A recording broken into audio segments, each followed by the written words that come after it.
नमस्कार मित्रों, मैं राज जानी वर्ष 2023 में आप सबका स्वागत करता हूं। इस वीडियो में हम विस्तृत जानकारी लेंगे कि वर्ष 2023 का मीन राशि के जातकों के लिए कैसा रहेगा। कैसा रहेगा आपकी हेल्थ के लिए, कैसा रहेगा आपकी वेल्थ के लिए, कैसा रहेगा आपके फाइनेंशियल मैटर्स के लिए, साथ ही में आपके फैमिली प्रॉब्लम्स, डिस्प्यूट, इन सब में कैसा रहेगा। आपके कॉन्फिडेंस लेवल में, आपके vehicle, property, purchasing, selling, house का, तो इन सब में कैसा रहेगा। जो स्टूडेंट्स हैं तो उनकी स्टडी के लिए, उनकी हेल्थ के लिए, स्टडी के आगे बढ़ के अगर कोई को करिकुलर एक्टिविटीज़ हो उसमें कैसा रहेगा। साथ ही में आप कोई कॉम्पिटिटिव एग्ज़ाम दे के आगे पढ़ने के लिए या तो फिर कोई गवर्नमेंट जॉब के लिए आप ट्राई कर रहे हो तो ये साल आपके लिए कैसा रहेगा। साथ ही में जो लोग मैरिड है तो उनके दाम्पत्य जीवन के लिए कैसा रहेगा। और जिन लोगों की शादी की एज हो गई है, आप शादी के लिए प्लान करना चाह रहे हो तो ये साल आपके लिए कैसा रहेगा। इस सब की विस्तृत जानकारी हम लेंगे। कैसा रहेगा ये साल आपके करियर के लिए, आपकी ग्रोथ के लिए, प्रोग्रेस के लिए। अगर आप आपके जॉब और बिजनेस या तो प्रोफेशनल प्रैक्टिस में कुछ चेंजेस लाना चाहते हो, कुछ नया ऐड करना चाहते हो तो ये साल आपके लिए कैसा रहेगा। साथ ही में कैसा रहेगा आपकी हेल्थ के लिए, खास करके कोई लंबी या पुरानी बीमारी जो है वो आपको किस तरह से इफ़ेक्ट करेगी, उसके लिए भी हम प्रॉपर डिटेल में डिस्कस कर लेंगे। साथ ही में आपके करियर के एक्सपांशन के लिए ये साल कैसा रहेगा। आप मेहनत करते हो तो उसका आपको कैसा रिजल्ट मिलेगा, आपका भाग्य आपको कितना सपोर्ट करेगा। अगर आपकी लाइफ में या फैमिली में कहीं लीगल मैटर चल रही है या लीगल डिस्प्यूट्स चल रहा है तो इन सब के रिजोल्यूशन के लिए आप क्या कर सकते हो, ये साल आपको किस तरह से बेनिफिट कराएगा, इस सब की जानकारी हम इस वीडियो में लेंगे। न्यूमरोलॉजिकली हम देखें तो 2023 मतलब कि 2 + 2 + 3 साल का टोटल होता है 7 नंबर। मतलब कि ज्योतिष के अंदर न्यूमरोलॉजी में 7 नंबर को केतु के साथ कनेक्ट किया हुआ है और नेपच्यून के साथ भी क्रिएट कर सकते हैं। तो इन दोनों में केतु जो है वो स्पिरिचुअलिटी के लिए, आध्यात्मिक क्षेत्र की उन्नति के लिए हेल्प करेगा, जबकि नेपच्यून जो है वो सृजनात्मकता, इमोशनल बैलेंस, क्रिएटिविटी, कुछ वैल्यू एडिशन करना, इन सब को नेपच्यून रूल करता है। तो ये साल में जिन लोगों की बर्थ डेट या तो पूरी बर्थ डेट का टोटल 7 नंबर पे आता है उनके लिए सविशेष फलस्वरूप देगा। जैसे कि 7 तारीख हो गई, 16 तारीख हो गई, 25 तारीख हो गई, या तो आपकी पूरी डेट ऑफ बर्थ का एग्रीगेट आप करते हो और वो सिंगल डिजिट पे आप लाते हो नंबर को, तो अगर वो 7 आ रहा है तो आपके लिए ये साल विशेष महत्वपूर्ण रहेगा। इस वीडियो में एस्ट्रोलॉजी के अंदर स्पेसिफिकली हम देखें तो 3 प्लैनेट के लिए ज़्यादा हम एम्फोसिस करेंगे। पहला है आपके शनिदेव का, दूसरे नंबर पे आएंगे आपके गुरुदेव और तीसरे नंबर पे राहुदेव। तो सबसे पहले हम शुरुआत करें कि शनिदेव का आपकी राशि में कैसे इम्पैक्ट होगा, जो कि 17 जनवरी से चेंज होंगे शनिदेव और आपकी राशि में द्वादश भाव में आएंगे 17 जनवरी के बाद से। तो सिंपल वर्ड्स में मैं कहूँ तो मीन राशि के जातकों के लिए शनि की 7.5 का प्रारंभ 17 जनवरी से हो जाएगा, जबकि 2.5 साल के 3 फेज 7.5 साल तक आपको शनि की 7.5 का इफेक्ट रहेगा। इस 7.5 में आपको सबसे पहले तो आपकी हेल्थ में खास करके back pain, leg pain, muscles pain, इन तीनों में ध्यान रखना है। अगर उससे रिलेटेड आपको कोई भी स्ट्रेन हो, तकलीफ चालू हो जाए तो मेडिकल अटेंशन, डॉक्टर की एडवाइस, थोड़ा रेस्ट या तो लंबा ट्रैवलिंग, ड्राइविंग, वो सब अवॉइड करना है। साथ ही में अगर आपकी सिटिंग स्टैंडिंग जॉब की पोजीशन हो तो उसे ऐसे बैलेंस करो कि जिससे आपके बॉडी के ऊपर वो स्ट्रेन ना रहे। शनिदेव आपके द्वादश भाव में है तो उसकी 3 दृष्टियाँ पहली सेकंड हाउस पे धन राशि में नीच की पड़ेगी, जहाँ पे ऑलरेडी गोचर का राहु ट्रांजिट कर रहा है 31 अक्टूबर तक।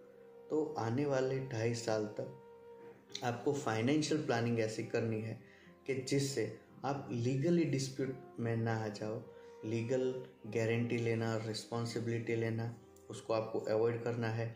फाइनेंशियल प्लानिंग या इन्वेस्टमेंट आप कोई भी करो तो आपको ध्यान ये रखना है कि आने वाले 2.5 साल तक उसको आप पैसिवली मैनेज करो। उसमें चेंज या फ्लक्चुएशन आता है तो उससे आपका माइंड और मूड स्विंगिंग पे इफ़ेक्ट ना हो, उसका ध्यान रखना है।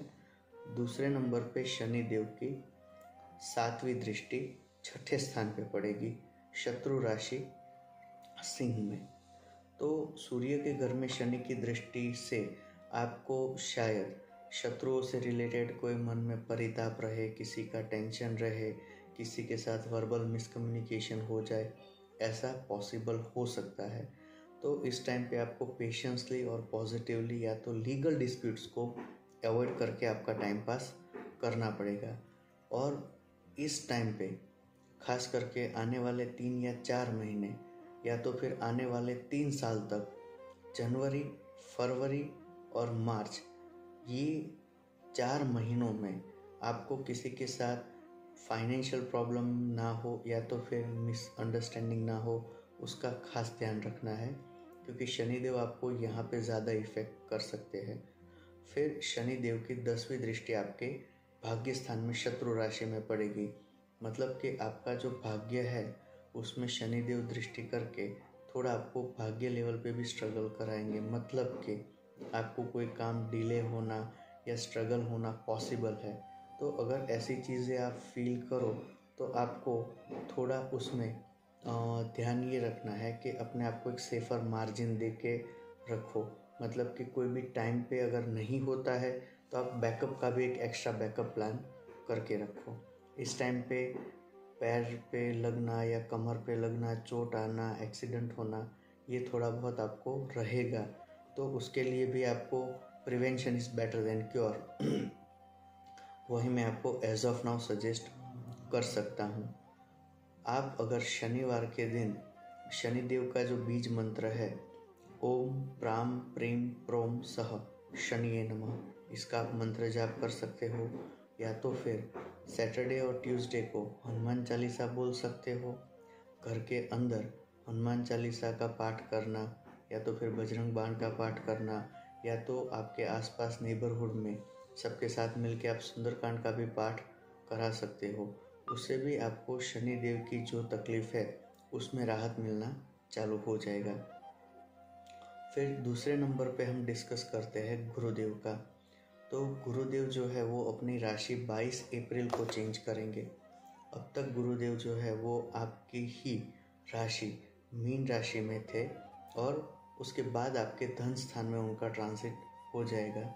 तो जब तक गुरुदेव धन राशि मीन राशि में थे तब तक उनकी 3 दृष्टियाँ, मतलब 22 अप्रैल तक आपके एजुकेशन में, आपकी मैरिज लाइफ में और आपके भाग्य में, तीनों जगह पे थी। तो तीनों में वृद्धि हो रही थी। तो जो लोग स्टूडेंट्स हैं उनको अप्रैल महीने तक तो मेहनत करनी है, लेकिन अप्रैल महीने के बाद ज़्यादा अपनी कमर कस के मेहनत करनी पड़ेगी। ओवर कॉन्फिडेंट रहना नहीं है, रियलिस्टिक वे में आपको पढ़ाई करनी है। मान लो कि अगर आपको पढ़ाई में मन विचलित हो रहा है या फोकस कंसंट्रेशन नहीं हो रहा है तो आप चंद्र का मोती पहनो, शिव जी की पूजा करो, मेडिटेशन करो, या तो फिर रोज़ रात को चांदी के गिलास में पानी रख के सुबह उसी गिलास में से पियो। तो आपको स्टडी रिलेटेड, रिलेशनशिप रिलेटेड और जो लोग संतान प्लान कर रहे हैं उसमें भी आपको पॉजिटिव न्यूज़ या बेनिफिट मिल सकता है। फिर गुरुदेव की दूसरी दृष्टि 22 अप्रैल तक आपके मैरिज स्थान में पड़ रही है। तो मैरिज लाइफ को भी वो सर्वाइविंग लेवल पे रखती है। बट आपको अप्रैल महीने के बाद पार्टनर के साथ डिस्प्यूट या वर्बल मिसकम्युनिकेशन ना हो, उसका ध्यान रखना है। खास करके 15 सितंबर से 20 अक्टूबर के बीच में पार्टनर के साथ होने वाले सारे डिस्प्यूट्स को आपको अवॉइड करना है। फिर गुरुदेव की जो तीसरी दृष्टि है वो आपके भाग्य स्थान में पड़ रही थी। दैट मीन्स कि आपको भाग्य रिलेटेड सपोर्ट मिलना, आध्यात्मिकता आना, वो सब अप्रैल महीने तक रहेगा। अप्रैल महीने के बाद गुरुदेव की जो दृष्टि है वो आपके कर्म स्थान पे पड़ेगी, तो आपके जॉब में, बिजनेस में, उन सब में आपको बहुत अच्छा बेनिफिट मिलेगा। जो लोग फॉरेन जाने का प्लान कर रहे हैं उनके लिए विदेश योग भी इस साल बहुत अच्छा और पॉजिटिव रहेगा। मार्च महीने में, सितंबर महीने में और दिसंबर महीने में ये तीनों टाइम बहुत पीक रहेंगे आपको फॉरेन ट्रैवल के लिए। बट पॉसिबल हो तब तक ग्रीन एमराल्ड अगर आपने पहना है तो फॉरेन जाने के लिए जो लोग प्लान कर रहे हैं उनको स्पेसिफिकली ये एमराल्ड का स्टोन, बुद्ध का पन्ना निकाल देना है, तो आपको जाने के लिए ज़्यादा और रिसोर्सेज मिल जाएंगे।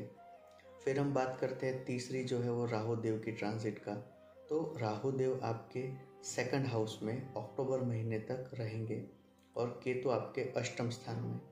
तो अक्टूबर महीने तक फाइनेंशियल प्लानिंग, किसी को पैसे उधार नहीं देना या किसी की गारंटी रिस्पॉन्सिबिलिटीज़ नहीं लेना, उसमें आपको पॉजिटिवली ध्यान रखना पड़ेगा। मान लो कि अगर आपको डेंटल पेन है या टूथेक है तो इस टाइम पे आप आपके दांत रिलेटेड सारवार डॉक्टर के पास एडवाइस ले सकते हो, उससे भी आपके लिए बहुत अच्छा बेनिफिट रहेगा। या तो आपके लिए ये मोस्ट इम्पॉर्टेंट रिक्वायरमेंट ये साल में रहेगी। साल के अंत के अंतिम चरण में जब राहु फर्स्ट हाउस में और केतु सेवंथ हाउस में ट्रांसिट करेंगे तो उस टाइम पे आपको पार्टनर के साथ मिसअंडरस्टैंडिंग होना या डिस्प्यूट होना पॉसिबल है। तो साल के अंतिम चरण अक्टूबर, नवंबर, दिसंबर में पार्टनर के साथ मिसअंडरस्टैंडिंग ना हो ऐसा ध्यान रखना है। उनसे रिलेटेड अगर कोई मेडिकल एक्सपेंडिचर होता है तो आप कर सकते हो। ओवरऑल शनिदेव की 7.5 और सेकंड हाउस में राहु की वजह से ये साल आपके लिए बिलो एवरेज रह सकता है, तो प्लानिंग करके थोड़ा पेशेंस रख के आपको ये साल निकालना पड़ेगा। ज्योतिष संबंधी आपको कोई भी क्वेश्चन, कन्फ्यूजन हो तो आप मुझे 8128854388 पे कॉल या मैसेज कर सकते हो। आशा रखता हूँ कि ये साल आपके लिए, आपके परिवार के लिए और फ्रेंड सर्कल के लिए बहुत अच्छा और पॉजिटिव रहे। नमस्ते।